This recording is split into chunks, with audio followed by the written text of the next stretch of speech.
plain to say that Doctor Who wouldn't have gotten far without Regeneration. The show would not have been able to last as long as it has.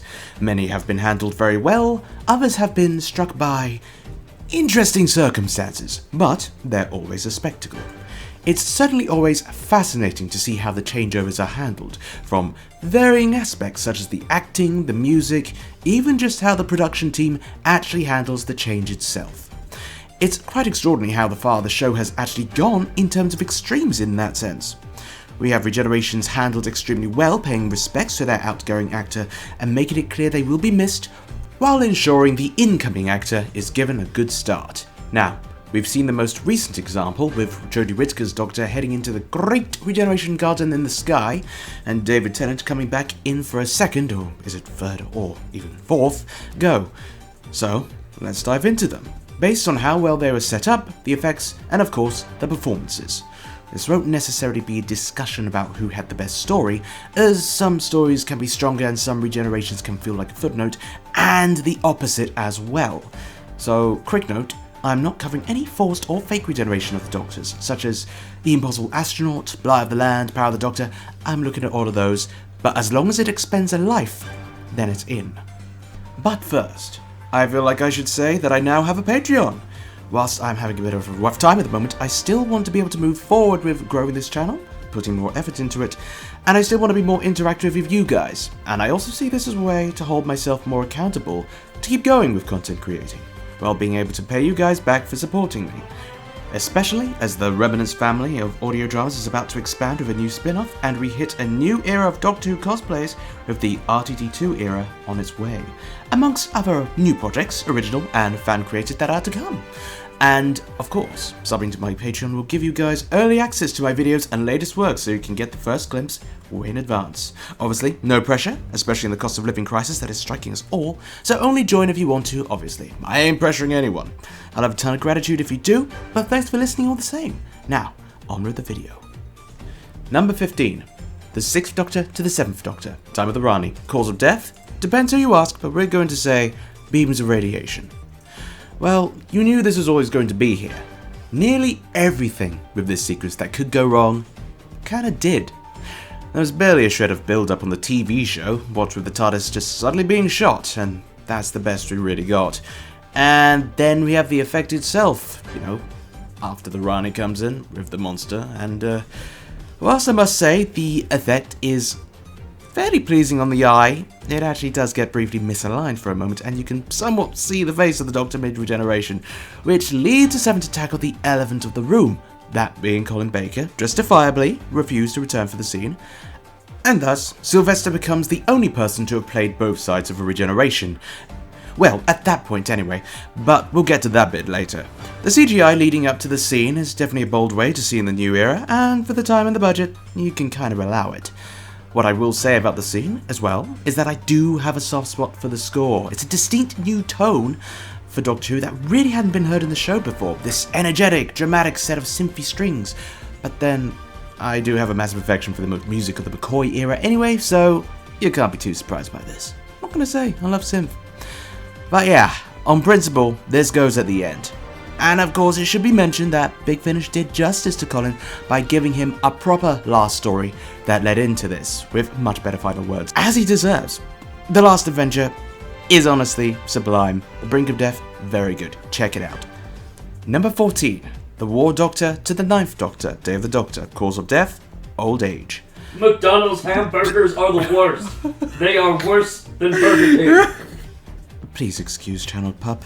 He's over there in the corner and he's having a mad one. Anyway, now this was a scene that did feel like it came out of nowhere for me, but upon reflection, I understand it.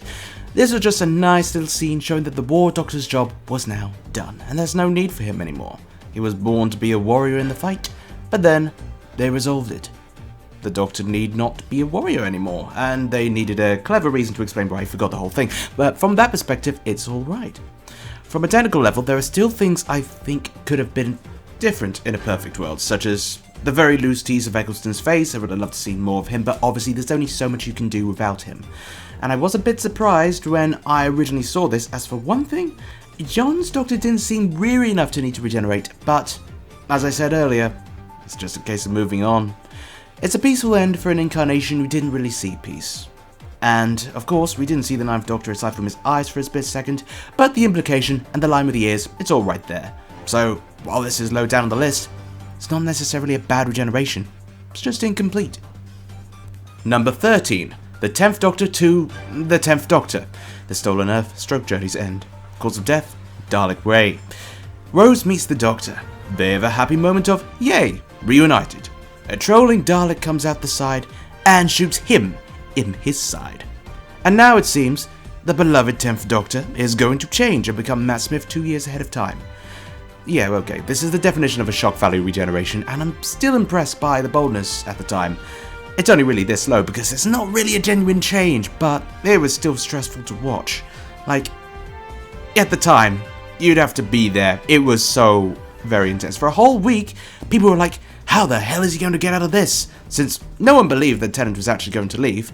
And that's nothing to do with, of course, the fact that there were rampant filming pictures from that year's Christmas special already doing the rounds, but we'll ignore that. But you know what? As I said, love the boldness. It created a sense of thrill and desperation within the story, and we really did not have a clue how he would actually get out of it. And the tragedy of Rose losing her Doctor moments after meeting him again, oh, it's very nice. It's not really a proper regeneration in a conventional sense, but it totally worked for what it was, and it ended up creating untold debates in regard to whether it was to be seen as a real regeneration or not, and then in Time of the Doctor, when it turned out it did, it again created untold debates complaining about why it was counted, so in conclusion it couldn't win anyway, but still, good scene, I like it. Number 12. The 7th Doctor to the 8th Doctor, the TV movie, cause of death, medical malpractice. The Grand Chess Master forgets to check his scanner, walks outside, and gets shot. It's almost poetic. You know, it's a funny old scene this, as it's clearly the most vicious regeneration scene that we've ever had. So, I probably shouldn't say funny, it's more bizarre, it's creepy, it's morbid, it's stylistically shot, while still feeling a little bit campy. Like in the past, I wasn't convinced, necessarily, that this was the best end for the 7th Doctor in general, since getting shot and then having a failed operation seemed, well, just unbefitting of the 7th Doctor we've come to know. Even though it's definitely, if arguably, one of the most realistic regenerations. However, that might also be a good thing. I've heard people say how this scene showing the chess master be done in by such a circumstance that was right out of his hands being an absolutely genius way for him to go out, and whilst I don't think this was intended to be the case from a story writing point of view, this recontextualization is something I'm more than willing to accept. So you know what, I can admire what they did with the scene, and as well as Sylvester's performance, Paul's performance when he's just, you know, doing the whole, who am I? How it mirrored the Frankenstein movie as well. The fact he actually died for a while, even if it also had a very unbalanced tone thanks to the morgue work of watching the Frankenstein movie. But, you know what? It worked! The music wasn't my cup of tea, mind you, but overall it's definitely a unique regeneration, and one of the scariest. Number 11. The 8th Doctor to the War Doctor, Night of the Doctor, cause of death, ship crash, and potion. This was a scene no one thought possible and yet desperately hoped for, and it happened. After 17 years, we got the 8th Doctor back in live action. His birth and death now captured on screen with everything in between on audio, and he easily has one of the biggest bodies of work of any Doctor. As for his regeneration scene, it's good. The tone is balanced, Paul is magnificent, he really portrays the broken down 8th Doctor really well while still keeping some of that energy from his youthful self. He's just an extraordinary talent, and I so desperately wish that he had more time in live action as the Doctor. It was such a joy to see him in Power of the Doctor, and it's marvellous to hear his Big Finish companion's name checked.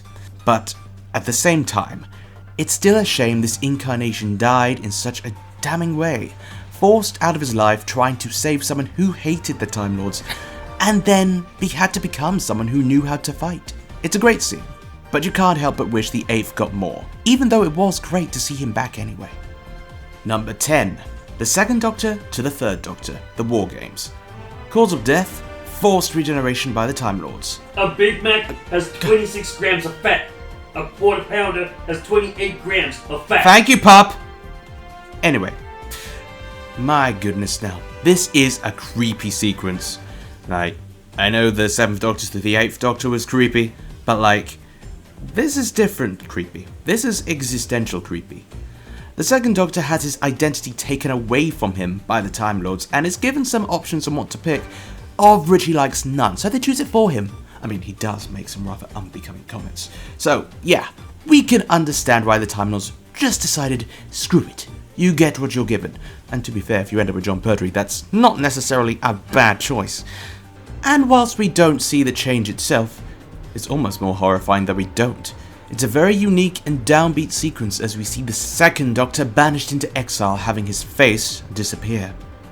Usually, I have to admit that I do prefer the more emotional regenerations, but this one has such an isolating feel to it that you can't look away. And it makes it even more notable given that this was only their second attempt at regeneration, and already they are showing how much of a harrowing experience it can be, where you can lose your entire identity at someone else's will. Yeah. Still, from an effect perspective, it's very nicely executed, and you can't say it isn't a memorable sequence. It truly is just so cool. But of course, this brings us very nicely to our next pick. Number 9. The First Doctor to the Second Doctor. The 10th Planet and Twice Upon a Time. Cause of death, old age. The original sequence and the introduction to the process that has helped Doctor Who last for so many years. It's such a standout moment for the show and eerie at the same time. Just what was happening to this man on our screens? This hero they had enjoyed since '63. He was gone, just like that. His body wearing a bit thin. An older man becoming a younger man. It was very primitive in a way, but that just adds to the strangeness of it all. It's still good and mysterious. Honestly, it's genius that they managed to come up with this concept to keep the show going. And this sequence deserves the credit for showing just a hint of how it could be done, and should be used to acknowledge the impact it has had on the show over the years. And it goes without saying that this is a genuinely good transition, and, of course, one that future regenerations were built upon. Twice Upon a Time put its own spin on this sequence by retconning the New Who regeneration effect into it, albeit subtly. I don't think it necessarily detracts at all, and the inclusion of the small part of Veil from the Series 4 Specials soundtrack perhaps softened it a bit, maybe in a pleasant way. So, overall, both versions of the sequence are very nice, but if I had to choose, I'd obviously go with the original. And I must say, I didn't mind the new final lines either, but that's just me. Twat. Oi! Number 8. The 10th Doctor to the 11th Doctor, The End of Time, Part 2. Cause of death? Radiation poisoning.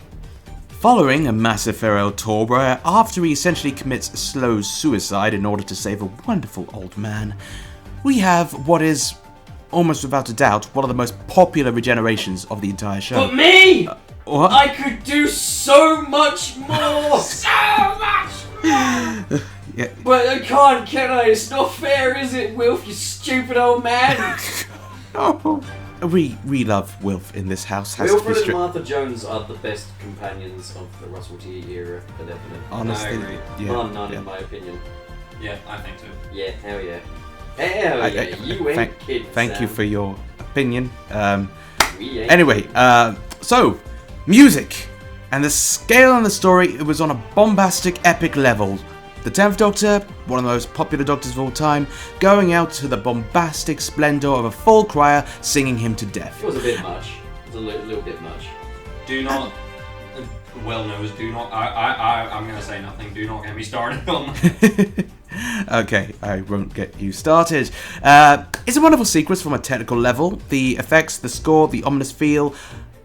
But something about it just isn't 100% for me. Like, sometimes, as Pup just said, it gets a bit too much. You say that again, pal. Especially compared to regenerations both before and after. But at the same time, it does befit the 10th Doctor's personality.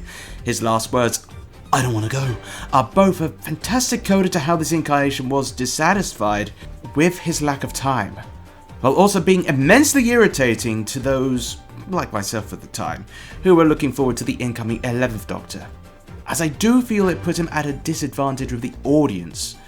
Seeing 11 be all manic and explosive as the TARDIS was tearing itself apart is one hell of a mood swing, and it may have alienated someone, but that little thing did put a sour taste in my mouth. But honestly, it's still overall a great sequence in almost every manner.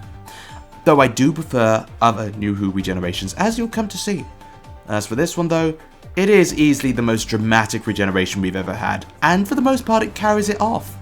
It's a spectacular sequence, but I just feel like others were more dignified for their respective Doctor. That said, with the 14th Doctor's entrance on the fray, we'll see how he goes out since he seems to be very much of the same personality as 10. But it has to be said, Matt Smith's performance in his side of the scene, it's so very spirited. He hits the ground running, almost literally. It's easily the most intense post-regeneration scene at this point. Number 7. The 12th Doctor to the 13th Doctor, twice upon a time. Cause of death? Cyberman shock. This man held off regenerating for 2 weeks after being hugged by a Cyberman, took another beam to the chest and blew himself up. Honestly, you gotta applaud this distinct level of tenacity to still refuse to regenerate even after all that, and rather die by the sounds of things of how he was going at the end of the Doctor Falls. But of course, it took a meeting with his first incarnation to actually convince him to change. Now, this particular regeneration is one that I do have a lot of love for. Not necessarily the best of the bunch, but it's a comfort viewing of mine. I got extremely emotional when I watched it for the first time. Peter Capaldi is my favourite of the New Who Doctors, so seeing him depart from the role was a particularly stunning moment for me. But of course, bias will not cloud this list, or it would be in the top 3. But let it not be said, well, I do love his Doctor, and I do love how he went out. Sure, Peter's speech might be a bit long for some, and some lines may have been a bit removable, to be blunt, but the overall spirit is what sells it for me. It's such a magical scene with a delightful undertone, with the 12th Doctor inspiring his next incarnation, and the combination of the shepherd's boy playing in the background was just pitch perfect. Easily my favourite piece of music from the 12th Doctor's era, and to hear it come back for its 3rd, or 4th if you count the Day of the Doctor version, and final appearance was just a delight. Peter's acting is always superb, but it's so great to see the 12th Doctor finally embrace his end and take it with such bittersweet joy. As well as that, the 13th Doctor's appearance, set to Murray Gold's OG theme for the Doctor, it was perfect. Left a magical feeling. The scene of the ring falling, denoting the end of the era, great. The thing is, the rest of the sequences here on out are also amazing. For me, we've reached the cream of the crop, so this brings us nicely to the next pick. Number 6. The 13th Doctor to the 14th Doctor. The power of the Doctor. Cause of death? Hit by a death ray. The Master got his revenge in the end and ended the life of the 13th Doctor, which led to the most recent regeneration, and honestly, it's a stunning one. Graphically, it's easily the best pre-change energy has ever looked for me.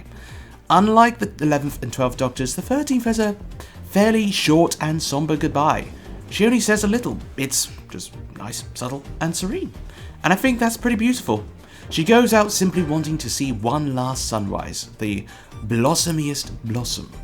And then that outward pan out. It was a very beautiful moment to behold. And it just looked great.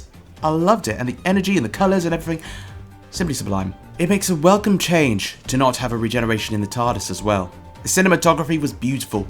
Jodie acted her final moments as the Doctor wonderfully. And there's honestly not too much left to say other than David Tennant came in with a very familiar entrance. Hands up if you just knew he was going to be like, and a 1, and a 2, and a 3, go. What? What? What? What? What? What? It's nice to have a backing audience sometimes. Number 5. The 3rd Doctor to the 4th Doctor. Planet of the Spiders. Cause of death? Radiation poisoning. It's such a tough choice between them all that I chop and change this list many times while planning it. But the 3rd Doctor's regeneration was really the first time Doctor Who had tried such a heartbreaking regeneration, and I think it excelled. It's treated like the Doctor is legitimately dying, but it's done in a nice, soft manner as we experience the emotions of Sarah Jane and the Brigadier almost. The performances by John Pertwee as the ailing Doctor and Elizabeth Sladen as the torn-up Sarah Jane are just wonderful to witness. It's a lovely performance. The actual transition itself, well, it's just a simple fade, but that's okay, it doesn't really matter. Much like the previous Doctors, we don't really get anything of Tom Baker post-regeneration until Robot aired, but it's still a very good end, just settling on the unconscious Tom. Number 4. The 11th Doctor to the 12th Doctor, the time of the Doctor. Cause of death, old age. The 11th Doctor had a genuinely heartbreaking end. He spent hundreds of years on a single planet, defending it and his people from the forces of malevolence across the universe until his dying breath. Waste of time. Oh. In his last body, until the Time Lords gave him a new cycle. The 11th Doctor, much like any Moffat Doctor, excels at a good old speech. Matt Smith really sells the melancholic vibe that this scene has. Here is 11, perhaps the longest lived of all the Doctors at this point, having now reached his end and he knows it. But he spent it being comforting, because Clara is right before him and she is not taking it well. He's preparing her for what is to come next, and I think that in a way is genuinely a beautiful way to see out the last moments of this particular Doctor. 11's speech about being different people through our lives, it really does hit home. It's a lovely way to see him out, with him being so optimistic despite the change about to happen, but the cherry on top is the appearance of Amy Pond via hallucination. It's a lovely moment, honestly, to see those two reconnect, even for a brief moment. My wig is better than your wig. And then Peter comes in, and much like 10 to 11, it changes the tone entirely with his curious yet extremely striking and intense stare. His Doctor's cluelessness and scatterbrainness, it quickly paints a picture of how the post-regeneration story is going to be. Number 3. The 5th Doctor to the 6th Doctor. The Caves of Androzani. Cause of death, Spectrox Toxaemia poisoning. You pass me the Doritos, Sam. Hey, can you not? 8 while I'm recording. Right. I just wanted a sausage roll. Oh, sausage. Anyway, now this one is easily the most directly heroic of the regenerations. The Caves of Androzani is, whilst I'm aware, probably quite a generic choice, I know. It's my favourite classic Who story. The 5th Doctor goes out at his most heroic, and this was pretty much the last proper regeneration story of the classic era, where the Doctor actually changed at the end. The Doctor and Perry have been poisoned, and he fights to find an antidote for them, only to get one for her. But even when it's clear he's going to die, he doesn't give up. He fights for her, and I think that's awesome, especially if you consider the pre-Big Finish continuity of them only having travelled together for a very short time, and barely knowing each other really. I love the 5th Doctor and Perry combo. They're honestly great together in this story, and in the previous one as well, but for the regeneration itself, it is hypnotising. But we see the Doctor start seeing people from his past, former companions, his greatest nemesis, all circling around. Even Adric comes along to end up becoming the 5th Doctor's final line. It's so haunting, but satisfying, mostly in part due to how the story builds up to it in such a legendary way. The way the 80s effects build on the Doctor as he is summoning up the ability to change, especially while the Master keeps telling him to die, it's just incredible to watch, and it's very much clearly inspired by I, Claudius. He wasn't even confident that he would change, and that's what makes it so tense. It's definitely one of the most suspenseful regenerations by far, and I love it for that. It's glorious in every sense. Number 2. The 9th Doctor to the 10th Doctor, the parting of the ways. Cause of death, absorb the heart of the TARDIS. The 9th Doctor, while a short-lived Doctor, went out, once again, like a hero, much like the 5th Doctor. No complaints, just acceptance that it could be the end. And like the 11th, he spends his last moments trying to reassure his companion that it's gonna be okay. I adore this sequence. It's my favourite modern Who regeneration, and the one that sticks in my mind the most. Everything about it is perfect, from Murray Gold's score, to the tone of it all, to Eccleston's acting on his last scene, even how Rose reacts. It's all marvellous. Even when Tennant arrives, it's not a massive explosive entrance like Matt and Peter. Just a hello, acknowledgement of teeth. That's all you really needed. It's calm, soft, and reassuring, especially for the viewers, many of which would be new to the show, particularly younger viewers, of which this is going to be their first regeneration. They're losing their first Doctor, but he was saying it's okay. And now we have a new one. And special mention, of course, has to be to the effect. I think of all regenerations involving the Doctor in the new series, this has to be the best morphing effect. Which is bizarre seeing it's come out of 2005. I mean, you can see the face shape changing, the hair growing, things that are usually hidden by energy or too quick to acknowledge in later regeneration sequences. It's meaningful, impactful, everything you could want from a sequence. You two, what did you think of it? I was looking at a picture. As in the actual effect? As in the regeneration. And number 1, the 4th Doctor to the 5th Doctor. Legopolis, cause of death, a fall.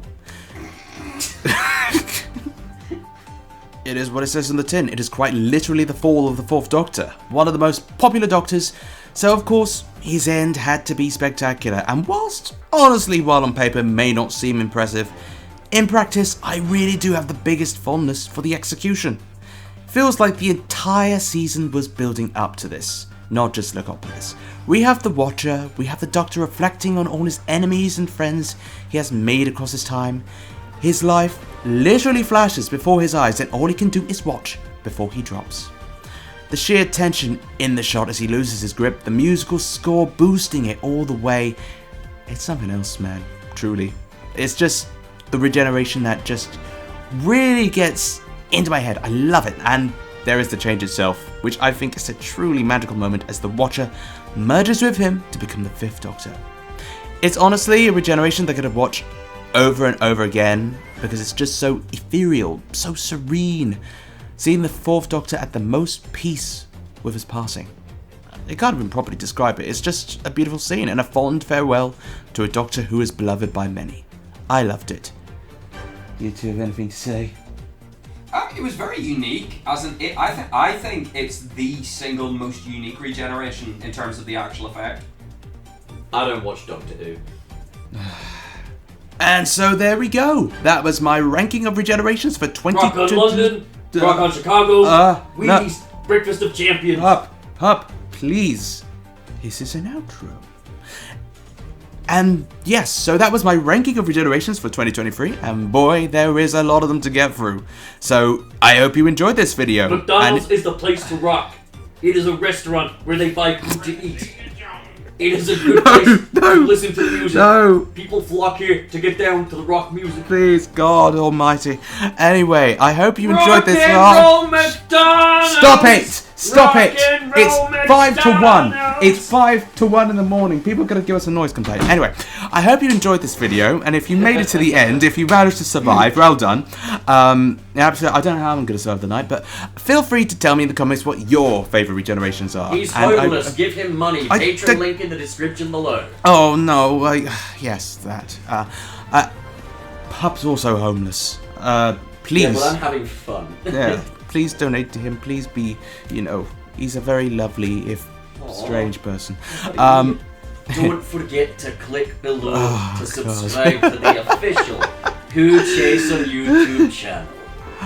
Professor McGonagall. Oh God, it's gone mad. Yeah. So anyway, as I said, trying to keep on top of things.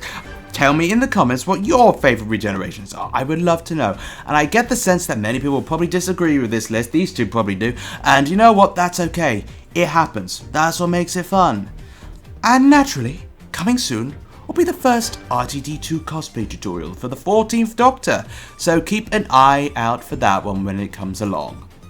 As you might have already gathered, and to be honest, I was going to put this at the beginning of the video, but you know what? There's no point. You'll have already picked up on this as it goes along. But I'm currently, at the time of recording, essentially sharing this lovely flat with my good friends Sam and Pup there. And yeah, having Hey bro, pass the Class A illegal drugs. No! I want to say a big thank you to my first Patreon supporters and friends, Thomas Beach and Lee Anderson, for being so stellar and kind and joining the Patreon. So of course, as Pup said earlier, not that list. Yes. Link. America is a country that could be described in a single word as a sorry. Right, that's it. Signing off. Thank you for watching. Good. No, stop. You can stop. Okay, well, again, for the final words, thank you so much for tuning into this video. I really appreciate it, and I hope you look forward to the next one, because I'm trying to get the channel back on track. I am going to do my best to do so, even if it means, like, I'm going to try and make them as close to weekly as possible, but you never know. I will keep you guys updated on everything that occurs with this channel. So anyway, thank you so much for watching, and I hope you guys are keeping well, safe, and doing the best you can in everything you do. So until next time, see ya!